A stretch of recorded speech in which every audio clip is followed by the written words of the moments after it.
আসসালামু আলাইকুম রহমতুল্লাহি ওবরকাতুহু। সম্মানিত দর্শক, ডক্টর মোহাম্মদ ইউনূসের সরকার এবং দল হিসেবে জামায়াত ইসলামীর মধ্যে যে একটা দহরম মহরম সম্পর্ক, এটা মোরালেস আমরা সবাই জানি। বর্তমান অবস্থা হলো যে এই দুটো শক্তিশালী গ্রুপের মধ্যে যারা রাষ্ট্র ক্ষমতা চালাচ্ছেন তাদের মধ্যে এবং জামাতের যারা কর্তা ব্যক্তি রয়েছেন তাদের মধ্যে গত ১৪ মাসে ৩-৪ বার করে সম্পর্কে টানাপোড়েন আমরা দেখেছি। এখন এই সম্পর্কগুলো জামাতের কৌশল নাকি ডক্টর মোহাম্মদ ইউনূসের ম্যাটিকুলাস ডিজাইন, এটা আমরা বুঝতে পারছি না। মূল কারণটা হলো জামাত এবং ডক্টর মোহাম্মদ ইউনূস গত ১৪ মাসে আমাদের কাছে তাদের যে পোর্ট্রেট, তাদের যে প্রতিচ্ছবি, তাদের যে ক্যারেক্টারিস্টিক্স অর্থাৎ চরিত্রের যে সত্তা এবং তাদের ধ্যান ধারণা সম্পর্কে যে ধারণা আমাদেরকে দিয়েছেন, তাতে করে আমাদের মতো যারা আমজনতা, আমরা শুধু দেখেছি, শুনেছি, কিন্তু কিছুই বুঝিনি। না জামাতকে বুঝেছি, না ডক্টর মোহাম্মদ ইউনূসকে বুঝেছি। সে বিখ্যাত গানের মতো, আইলাম আর গেলাম, পাইলাম আর খাইলাম ভাবে, দেখলাম শুনলাম কিছুই বুঝলাম না। গত ১৪ মাস ধরে জামাত এবং সরকারের মধ্যে যে লীলা খেলা, সেই লীলা খেলা আমরা কেউ বুঝতে পারিনি, কিন্তু এই লীলা খেলার কারণে এনসিপির জীবন তছনছ হয়ে গেছে। যাদেরকে আমি আবাবিল পাখি হিসেবে আখ্যায়িত করেছিলাম, তরুণ যোদ্ধা, জুলাই যোদ্ধা, তো সেই আবাবিল পাখিদের এখন জান নিয়ে টানাটানি, হৃদয় নিয়ে টানাটানি, শরীর নিয়ে টানাটানি। দ্বিতীয়ত, দেশের বৃহত্তম দল বিএনপি, তারাও সারাদিন দোয়া ইউনূস পড়ছেন, লা ইলাহা ইল্লা আনতা সুবহানাকা ইন্নী কুনতু মিনাজ জালিমিন, আল্লাহ এই বিপদ থেকে রক্ষা করো। এবং তারা জামাতের সঙ্গে কোনো অবস্থাতেই ঝুঁকিতে যেতে চাচ্ছে না। ঢাকা বিশ্ববিদ্যালয়ে তারা একবার ঝুঁকি নেওয়ার চেষ্টা করলো ছাত্র সংসদ নির্বাচনে। জামাত মাশাআল্লাহ তাদেরকে এমন শিক্ষা দিল, এমন ডলা দিল, যে ডলার কারণে অন্য বিশ্ববিদ্যালয়গুলোতে জামাতের সঙ্গে যে প্রতিযোগিতা করবে, এই সাহসটি বিএনপি হারিয়ে ফেলল।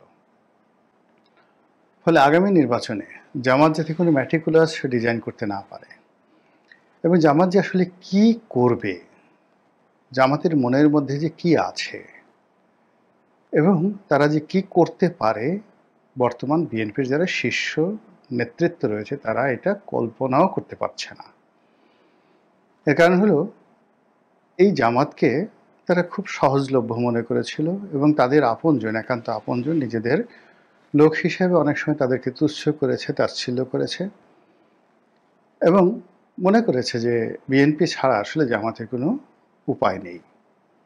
কিন্তু কার্যত জামাত সেই যে ২০০১ সন থেকে শক্তি সঞ্চয় শুরু করেছে, বিকল্প শক্তি, এবং সেই শক্তিটা হলো তারা প্রয়োজনে আওয়ামী লীগকে চ্যালেঞ্জ করবে, বিএনপিকে চ্যালেঞ্জ করবে, ইফ নিডেড। পুরো রাষ্ট্রশক্তিকে চ্যালেঞ্জ করে যদি কোনো যুদ্ধ করতে হয়, লড়াই করতে হয়, সংগ্রাম করতে হয়, এই জন্য যেন তাদের কোনো রসদের অভাব না হয়। আমি শুধু স্বাভাবিকভাবে বললাম, আপনারা ব্যাখ্যা করে নিয়েন, কোনো রসদের অভাব না হয়, এভাবে জামাত ২০০১ সন থেকে প্রস্তুতি নিয়ে আসছে। আর সেই প্রস্তুতির কারণে কি হলো, শেখ হাসিনার পতনের পরে সীমিত শক্তি থাকা সত্ত্বেও বিএনপি বা আওয়ামী লীগের মতো এত ওয়াইড রেঞ্জে তাদের জনসমর্থন থাকা না থাকা সত্ত্বেও তারা এখন পুরো রাষ্ট্র ব্যবস্থার উপর ছড়ি ঘোরাচ্ছে। তো এই কারণে আসলে জামাতকে সবাই ভয় পাচ্ছে, আর জামাতের কারণে মূলত ডক্টর মোহাম্মদ ইউনূসকেও বিএনপি ভয় পাচ্ছে এবং আওয়ামী লীগও ভয় পাচ্ছে। তো এই কারণে কি হলো, আমরা জানি যে ডক্টর মোহাম্মদ ইউনূস তিনি অনেক দিন থেকে রাষ্ট্র ক্ষমতা আসার জন্য তার একটা আকাঙ্ক্ষা ছিল এটা আমরা এখন বুঝতে পেরেছি। কিন্তু শেখ হাসিনা যখন বারবার তাকে নিয়ে কটূক্তি করতেন, তাকে টুস করে পদ্মা ব্রিজ থেকে ফেলে দেওয়ার জন্য কথা বলতেন, তার বিরুদ্ধে বিষোদ্গার করতেন, তাকে সুদখোর বলতেন, তাকে ক্ষমতালোভী বলতেন, তারপরে শেষে আমেরিকার যাকে বলা হয় এজেন্ট রূপে তিনি ক্ষমতায় আসতে চান, আমরা কিন্তু বিশ্বাস করতাম না। কিন্তু এখন তিনি ক্ষমতায় বসার পর আমরা বুঝতে পারছি যে তার মতো পাকা খেলোয়াড় বাংলাদেশের দ্বিতীয়টি নেই। বেগম জিয়া কিংবা শেখ হাসিনা, তারেক জিয়া অথবা ধরুন সজীব ওয়াজেদ জয়, মানে এরা সবাই তার কাছে শিশু। তার সঙ্গে যদি সত্যিকার অর্থে কেউ খেলতে পারেন, তিনি হলেন আমিরে জামাত। ইদানিং জনাব ওয়াকারুজ্জামান, যিনি সেনাপ্রধান, তার খেলাধুলাও বেশ কৌশলী। এর কারণ হলো একটা মানুষ যত কম রাগ হয়, যত কম কথা বলে এবং প্রতিপক্ষের কথা যত বেশি শুনে এবং তাকে নিয়ে যত নেতিবাচক কথাবার্তা হয়, এগুলো যত অ্যাভয়েড করতে পারে, আপনি সেই মানুষটির সম্পর্কে বেশি সতর্ক হবেন। তো সেক্ষেত্রে আমিরে জামাত মনে করেন যে তাকে নিয়ে সেই ইল্লু বিল্লুরাও গালাগাল করেছে। আবার আমেরিকাতে গিয়ে সেই ইল্লু বিল্লুর সঙ্গে তিনি দেখা সাক্ষাৎ করেছেন। তো এই হলো তার ধৈর্যের লেভেল। আবার জনাব ওয়াকারুজ্জামানকে যারা খুব গালাগালি করেছেন, অকথ্য ভাষায়, অশ্লীল অশ্রাব্য ভাষায়, তিনি তাদেরকে সন্তান রূপে বুকে টেনে নেয়ার জন্য তিনি উদারতা দেখিয়েছেন। আর ডক্টর মোহাম্মদ ইউনূস তার 3-0 থিওরির মতো করে নিজের সমস্ত ইচ্ছা শক্তিকে, রাগ, ক্রোধ, কামকে এমন একটা শূন্য তার পর্যায়ে নিয়ে এসেছেন যে মানুষজন বলছে তিনি রাগ করছে না, মানুষজন চিৎকার করছে তাও তিনি নড়াচড়া করছে না, তিনি তার মতো করে চলে যাচ্ছেন। তো এইরকম একটি অবস্থা, সেই অবস্থার মধ্যে 14টি মাস চলে গেছে। চলে যাওয়ার পর এখন মূলত দুটো শক্তি আমার দৃষ্টিতে, একটা হলো সরকার, যেখানে ডক্টর মোহাম্মদ ইউনূস তার বিখ্যাত 3-0 থিওরি, সেই 3-0 থিওরি অনুযায়ী সারা দুনিয়াকে তিনি পাগল বানিয়ে ফেলেছেন যে তার যে নীতিমালা, তার যে উদ্ভাবন, সেই উদ্ভাবন যদি অনুসরণ করেন, এই পৃথিবীতে দারিদ্রতা থাকবে না। এই পৃথিবীতে কোনো কার্বন নিঃসরণ হবে না, জিরো কার্বন। তো কোনো বেকার সমস্যা থাকবে না। এরকম 3টা জিরো থিওরি, ভালো কথা। এখন সমস্যা হলো যে আপনারা সবাই জানেন যে ওনার এই 3-0 থিওরি যদি পালন করতে হয় আপনাকে, তাহলে আপনি অবাক হয়ে যাবেন যে পৃথিবীতে সবচেয়ে বেশি কার্বন নিঃসরণ করে হলো গরু। এই গরু নিঃশ্বাস প্রশ্বাস এবং গরু যে বায়ু ত্যাগ করে পশ্চাৎদেশ দিয়ে, এই বায়ু ত্যাগের ফলে সবচেয়ে বেশি কার্বন নিঃসরণ হয়। তো এই গরু কিভাবে আপনি যাকে বলা হয় মেরে ফেলবেন, বা গরুর সেই পশ্চাৎ দেশে আপনি কিভাবে তালা লাগাবেন? আরও অবাক ব্যাপার হলো যে পৃথিবীর প্রায় 600 কোটি মানুষ আছে, তারাও কিন্তু প্রচুর কার্বন, শুধু নয় প্রচুর কার্বন ডাই অক্সাইড তারা সেই নিঃসরণ করে, নাক দিয়ে করে, পশ্চাৎ দেশ দিয়ে করে, এবং মানুষ যত বুড়া হয় তত বেশি বেশি কার্বন তার পিছন দিক থেকে বের হতে থাকে। এখন এই জিনিসগুলো আপনি কিভাবে বন্ধ করবেন? অনাদিকাল থেকে বা প্রাচীন কাল থেকে এই মানুষের গুড়গুড়ানি পেটের মধ্যে, পুটপুটানি পেটের মধ্যে, এটা একটা ভীষণ রকম, মানে একজন সুস্থ সবল মানুষ ডেইলি অন্তত অন অ্যাভারেজে 100 বার তার নিজের, মানে ইচ্ছাই হোক অনিচ্ছাই হোক, সে 100 বার বায়ু ত্যাগ করে। আর যদি তার শরীর অসুস্থ থাকে তাহলে এটা কখনো কখনো 300, 400, 500 এই পর্যায়ে চলে যায়। তো একটা মানুষ যে প্রতিদিন কত কেজি বায়ু ত্যাগ করে, কত কেজি কার্বন ত্যাগ করে, এটা কল্পনা করলে মাথা খারাপ হয়ে যাবে আপনার। এখন এটা কি করে ডক্টর মোহাম্মদ ইউনূস বন্ধ করবেন তার 3-0 অনুযায়ী, এটা আমার খুব জানতে ইচ্ছা করে। আমার যদি কখনো সুযোগ হতো আমি ওনাকে এই বিষয়টা প্রশ্ন করতাম। তো যাই হোক, তার 3-0 থিওরি সারা দুনিয়াতে খুবই জনপ্রিয়। বাংলাদেশে এই 3টা শূন্যর একটা শূন্য এখন পর্যন্ত বাস্তবে রূপ লাভ করা তো দূরের কথা, এই 3টি শূন্য মূলত বাংলাদেশে ওনার যে সফলতা, সেই সফলতাকে রীতিমতো ঘোড়ার ডিমের পর্যায়ে পৌঁছে দিয়েছে।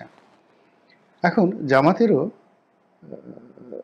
৩টি শূন্য রয়েছে দুটো অ্যাঙ্গেলে। মানে তাদের থিওরি বলতে এখানে প্রথম থিওরি হলো তারা শাসন ক্ষমতায় গিয়ে আল্লাহর আইন প্রতিষ্ঠা করতে চায়। দ্বিতীয়ত হলো তারা সৎ লোকের শাসন চায়। তাদের দৃষ্টিতে শাসন কর্মে যারা নিয়োজিত হবে তারা সবাই সৎ হবেন। আর ৩ নম্বর হলো ইনসাফ ভিত্তিক দাড়িপাল্লা। সেই দাড়িপাল্লাটা জাস্ট একটা উদাহরণ বলি যে একজন মেথর, এই সমাজে একজন মেথরের যে মূল্য থাকবে, অধিকার থাকবে, ক্ষমতা থাকবে, একজন জামাতের আমির যিনি হবেন, আমিরুল মুমিনিন, তার ক্ষমতা সেম থাকবে। এখন আপনি গিয়ে একটু দেখেন তো যে তারা এই যে জামাতের আমিরের বাসভবন এয়ার কন্ডিশন রয়েছে, আর যে কোনো একটা ইউনিয়ন জামাতের আমিরের বাসায় এয়ার কন্ডিশন আছে কিনা। তাহলে এই ইনসাফের যে বিষয়টি, সেই ইনসাফের বিষয়টি যেভাবে আমরা গল্প শুনে আসছি হযরত উমরের, হযরত আলীর এবং যাকে বলা হয় হযরত আবু বকর সিদ্দিক রাদিয়াল্লাহু তাআলা আনহুয়ের, এবং তাদের সেই ইনসাফটা এমন পর্যায়ে ছিল যে তারা কেবলমাত্র নিজেরা নয়, তাদের যারা সঙ্গী সাথী তাদের মধ্যে তাদের সেই চরিত্রটা এভাবে ফুটে এসেছিল যে হযরত আলী রাদিয়াল্লাহু তাআলা আনহুর যারা বন্ধু ছিলেন বা হযরত আবু বকর সিদ্দিক রাদিয়াল্লাহু তাআলা আনহুর ঘনিষ্ঠ যারা বন্ধু ছিলেন, মোরাললেস তাদের চরিত্র, আচার আচরণ, চালচলন একই প্রকৃতির ছিল। তো সেক্ষেত্রে বাংলাদেশে যারা জামাত করেন, তো সেই জামাতের যারা বিভিন্ন সময় বরপুত্র, সেই বরপুত্রদের যে চরিত্র, সেই চরিত্র আপনি 1971-এ, 1972-এ, 2025-এ আপনি তাদের সেই বরপুত্রদের চরিত্র দেখলে বুঝতে পারবেন যে তারা যে ইনসাফ চাচ্ছে সেই ইনসাফের বাস্তবতা কতটুকু আছে। এগুলো হলো তাদের থিওরিটিক্যাল বিষয়। প্র্যাকটিক্যাল যে রাজনীতি, সেই প্র্যাকটিক্যাল রাজনীতিতে আমরা গত কয়েক বছর যাবৎ যেটা দেখে আসছি সেটা হলো গত 15 বছর ধরে নয়, ঠিক এটা 2001 সন থেকে যদি এই পর্যন্ত ধরেন 25 বছরে তাদের যে রাজনীতি, এটা মোরাললেস গুপ্ত রাজনীতি। গোপনে তাদের বেশিরভাগ কর্মকাণ্ড গোপন। তারা কি পড়ে, মানে কি ধরনের বই পুস্তক অধ্যয়ন করে, তাদের থিওলজি কি, তারপর তাদের উদ্দেশ্য কি, তাদের যে রাজনৈতিক কর্মসূচি, নেতা নির্বাচন, নেতা সিলেকশন এবং প্রতিটা নেতার যে দায়িত্ব এবং কর্তব্য, এটা গোপন। এর যে গত 25 বছর যাবৎ যদি গোপন বললে ভুল হবে, জামাত বাংলাদেশে যখন থেকে বিতর্কিত হয়ে আসছে সেটা হল 1971 সন থেকে, ঠিক সেই মুহূর্ত থেকে তারা গোপন কর্মকাণ্ড চালিয়ে যাচ্ছে। তাদের মধ্যে থেকে কারা কোন ক্যাটাগরিতে আলবদরের সদস্য হলো, তাদের মধ্যে থেকে কারা কোন ক্যাটাগরিতে রাজাকার হলো আর শামস হলো, তারপরে শান্তি বাহিনী গঠন করতে গিয়ে মুসলিম লীগের সঙ্গে তাদের কিভাবে কোঅপারেশন হলো, আপনি এই দলিল, এই দস্তাবেজ আপনি এখন পর্যন্ত জামাতের কোনো অফিস থেকে কেউ খুঁজে পায়নি। এই হলো তাদের গোপন কর্মকাণ্ড। তারা সমাজে বিভিন্ন মানুষের সঙ্গে গোপনের সম্পর্ক স্থাপন করে, অনেকটা হিজবুত তাহরির মতো। বাংলাদেশে হিজবুত তাহরির একেবারে 100% একটা গোপন সংস্থা। এটা এত গোপন যে তারা তাদের যে আমির, বাংলাদেশের আমির, তাদের নাম প্রকাশ করে না, এমনকি ওই দলের হাতে গোনা 2-1 লোক ছাড়া। হিজবুত তাহরির বাংলাদেশের প্রধানকে, সারা দুনিয়ার প্রধানকে, এটা কেউ জানে না। তো সেদিক থেকে জামাত অনেক ফরওয়ার্ড। তারা তাদের আমিরের নাম বা যাকে বলা হয় বিভিন্ন পর্যায়ের নেতাকর্মীদের নাম তারা প্রকাশ করে, কিন্তু সত্যিকার অর্থে তাদের এই যে নেতা সিলেকশনগুলো কিভাবে হচ্ছে, কে ফ্রন্টিয়ার লাইনে চলে আসছে, এই গত 18 মাসে আমরা কিছু কিছু দৃশ্য দেখতে পেয়েছি এবং এটা রীতিমতো পিলে চমকানো। হঠাৎ সেই বিএনপির মধ্য থেকে একজন বের হয়ে এলো, বললো আমি জামাত। আওয়ামী লীগের মধ্য থেকে বের হয়ে এলো, ছাত্রলীগের মধ্য থেকে বের হয়ে এলো, এরকম নানা জায়গা থেকে এই যে জামাতে যারা লোকজন বের হয়ে এলো, এখন সবাই ভয় পাচ্ছে যে আরও কোন জায়গা থেকে কে কিভাবে বের হয়ে আসে।